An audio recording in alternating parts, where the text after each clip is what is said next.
हमेशा जब वहाँ पे 5 बहनें और हम जिस सोसाइटी में रहते हैं वहाँ पे सिर्फ हम 2 बहनें हैं, तो हमें हमेशा सारी जिंदगी सुनना पड़ा है। कभी कोई पूछता है, किसी से मुलाकात होती है कि यार भाई नहीं है, भाई नहीं है, मतलब तो ये बहुत बड़े कैनवस पे एक बड़ी करके बात और अम्माओं को बड़ा सुनना पड़ता है। तो मेरी अम्मा हमेशा जब भी सामने जी किसी ने कहना कि बेटा नहीं, तो अम्मी हमेशा एक ही जवाब देती थी कि मैंने अपनी बेटियों को इतना लाइक किया है कि वो किसी बेटे से बढ़कर है, बेटे से कम नहीं है। तो भाई आप लोगों को भी बहुत सुनना, अक्सर लोग रिश्तेदार, फैमिली या स्कूल में फ्रेंड्स वगैरह, हमारे की अम्माएं कह देती है कि भाई नहीं है, अल्लाह देगा। हाँ, ये बहुत सुनना पड़ता है, ये तो बड़ा कॉमन है हम लोगों का। हमने बचपन में बहुत सुना कि मेरे डैडी को सब ये फैसल की माशाल्लाह 5 बेटियां, माशाल्लाह भी कहना है, जल्दी जल्दी उनकी शादियां कर दो, रिश्ते बहुत मुश्किल से मिलते हैं, चीजें बहुत कॉम्प्लिकेटेड है, अभी इसने जहेज बनाना है, उस पर इतना बोझ, उस पर इतना बोझ है एक बंदे को। लेकिन मेरे डैडी ने कभी, उन्होंने कहा मैंने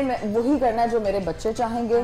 पहले उन्होंने हमें तालीम दिलवाई, मैंने मेडिकल करना है, तुमने जो तुम्हारी फील्ड है तुमने उसमें न्यूट्रिशनिस्ट करना है, जो भी तुम्हारी इसकी फिजिक्स है ये मेडिकल से कम वास्ते में रहती है क्योंकि ये ज्यादातर अटोमिक फिजिक्स में ग्रेजुएशन है। तो हमें उन्होंने कहा कि पहले स्टडी करो, उसके बाद जो दिल करता है, कोई शादी का प्रेशर नहीं, हर कोई आके पूछता है। और बेटियों के मामले में माओं के दिल में ज्यादा था मेरा बेटा होता, क्योंकि उनको लोगों को बायोलॉजिकली नहीं पता कि ये औरत को क्यों उस चीज के लिए आप क्रिटिसाइज कर रहे हो कि ये तो भाई जब से आई इसकी तो 5 बेटियां हैं, तो मतलब ये नहीं पता कि वो मर्द की किस्मत की वजह से, बिल्कुल मर्द की किस्मत आप उसको ये चीज करते हो। और वो चीजें मेरी मम्मी ने बहुत फेस की हैं, लेकिन अब मामा ही सब। लेकिन अब वो स्टेज है कि कोई कहता ना तो मामा कहती है मेरी यहाँ तक 5 कुड़ियां ऐसे करके। तो दिस इज द थिंग कि जब अल्लाह सत्य मैं कहूँगी कि नसीब भी बहुत अच्छे करे और बहुत सारी खुशियां दिखाए, और माँ बाप को ऐसे ही अपनी औलाद पर, बेटियों पर फख्र हो, बेटा हो या बेटी हो, इससे कोई फर्क नहीं पड़ता। आपकी ओबीडिएंट और ताबेदार औलाद हो, बस यही दुआ करनी चाहिए, अच्छी सेहत वाली हो और जो है वो आपके ताबे हो। इससे बढ़कर और माँ बाप को क्या चाहिए होता है। ब्रेक पे जा रहे हैं, जब ब्रेक से वापस आएंगे तो गुफ्तगू मेहमानों के साथ जारी है, हमारे साथ रहिए।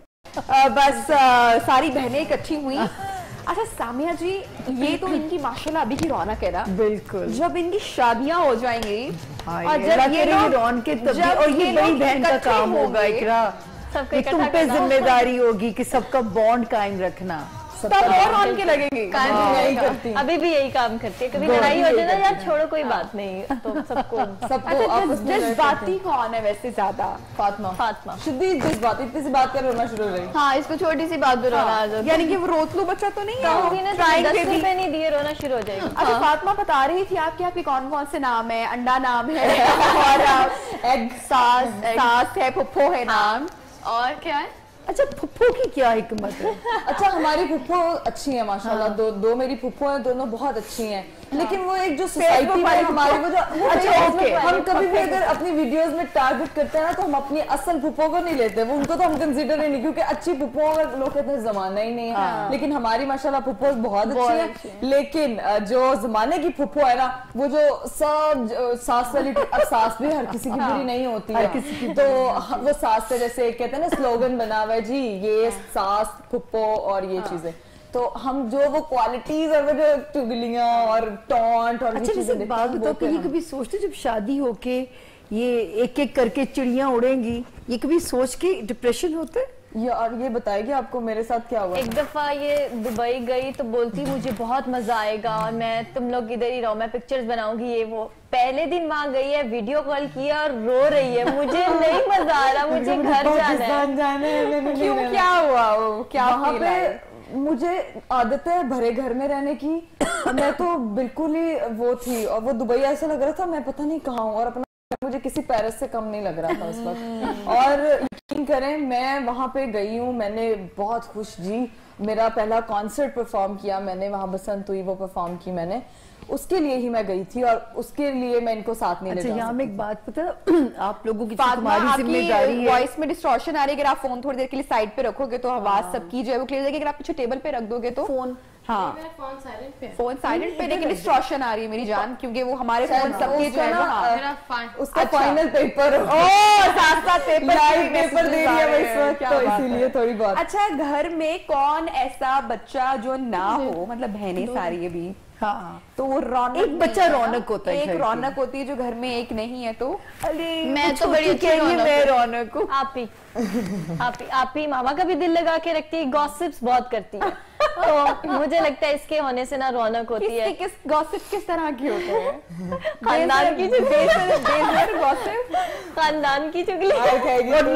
बाहर तुम्हार खाएगी, तुम्हारा खानदान हिरा बताओ बताओ बताओ। मतलब मैं थक जाती हूँ सुन सुन के यार, हर टाइम बस लोगों की बातें। बट उसने मैं आज शूट पे गई, मेरे साथ ये, वो आपको पता है वो ऐसे थी, ये थी, वो थी, मतलब मैं बता नहीं सकती कैमरा पे, बट ऐसे नहीं। अच्छा, बचपन में जब हमारी एज कोई होती थी ना 10-12 साल, उस वक्त आप ही 2 साल बड़ी थी, तो इस तरह होता था कि सब खानदान वाले बैठे हुए बच्चों के साथ खेल रहे हैं। सारे बड़ों में ना एक इतनी सी बच्ची कोने में बैठी थी, वो आप ही, और सबकी बातें सुनती थी। इसको बचपन से ही आदत है बड़ों में बैठने की, सुनने की।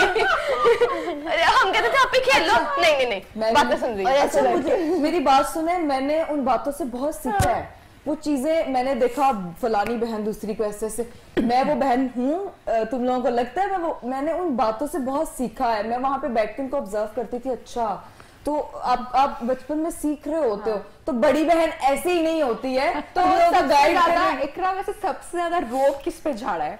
सबसे ज्यादा कौन रोब में आ जाती है सबसे ज्यादा? जब तक ये छोटी थी ये भी आती थी, जब तक ये छोटी थी। फिर जैसे ही हम लोग एक ही उसमें थी, जब से शरारती कार्ड बना है तब से जो है ना, थोड़ा होता है ना कि नहीं, अब तो हमें खुद पता है सब। वरना पहले मैं कहती थी मैं कट्टी हो जाऊंगी, तो वो कहती थी आप ही मुझसे बात नहीं करोगी, और उसके बाद इकरा, मैं पता क्या करती थी, मैं ना बड़ी थी तो छोटों को डराने के लिए, मैं बचपन, मुझे क्या पता एक दिन इस काम में आ जाऊंगी। मुझे एक मंत्र आता है, मैं तुम्हें चींटी बना दूंगी। अब मैं मंत्र पढ़ना शुरू करती थी, मैं कब तुम 1-2 मिनट रह गए, वो नहीं मुझे चींटी बना। अच्छा, इतना आप यकीन करें, फातिमा हमारे घर में सबसे ज्यादा छोटी लालचन होती थी। इसको हमने नाम इसका लालचन भी है घर में, छोटी लालचन, ठीक है। इसको मैंने कहा फातिमा तुम चींटी खा लो, तो मैं 20 रुपए दूंगी। बहुत छोटी थी, ये खा गई। कहती वो तो कड़वी थी। मैंने कहा बेटा उसकी वो जो तुमने आंट खाई है ना, उससे तुम्हारे अंदर एक एसिड गया है जो तुम्हें बड़ा फायदा देने वाला। अभी इस तरह ज़ैनब सबसे छोटी है और आप बड़े और बाकी भी सारे, तो इसको लेकर सबसे ज्यादा पॉजिटिव कौन है? मतलब कि भी आप चारों माशाल्लाह बड़े, ज़ैनब छोटी है अभी, तो वो एक के नजर है कि नहीं भी ज़ैनब के लिए ये ठीक है, ये ठीक नहीं है, या सबसे बेस्ट चीज इसको मिल जाए, या ये जो है उसकी वो दोस्त अच्छी नहीं है। ज़ैनब तुमने अपनी उस दोस्त से नहीं मिलना, सारे कितना जुल्म है, किसी को इसने कहीं जाना है। सबसे ज्यादा कौन रोकता टोकता है? मुझे लगता है फिर इसी पे मुद्दा आना है। नहीं, इस मामले में रोकती तो फिर शिकायत किससे करती हो? बहनों से करती हो या फिर अम्मा अब्बा से? शिकायत भी मुझे ही लगाती है, पापा को बताया, ये बाबा की बहुत क्लोज है, तो ये हर चीज बाबा को जाती है। हमारे बचपन में ना वो एक वर्ड यूज किया करते थे कजन्स वगैरह या छोटे बहन भाई, ये तो बड़ा ही शिकायती टट्टू है ना, मतलब कि हर वक्त शिकायत लेके, मतलब कि कभी तुम किसी ना किसी को शिकायत। जो नाम रखे जाते हैं जैसे इसका अंडा, ये रिवायत हमसे चलती चली आ रही, हमसे पहले भी थी और आज भी कायम है ये रिवायत। कितने नाम तुम लोगों ने रख दिए? मुझे इकदी कहती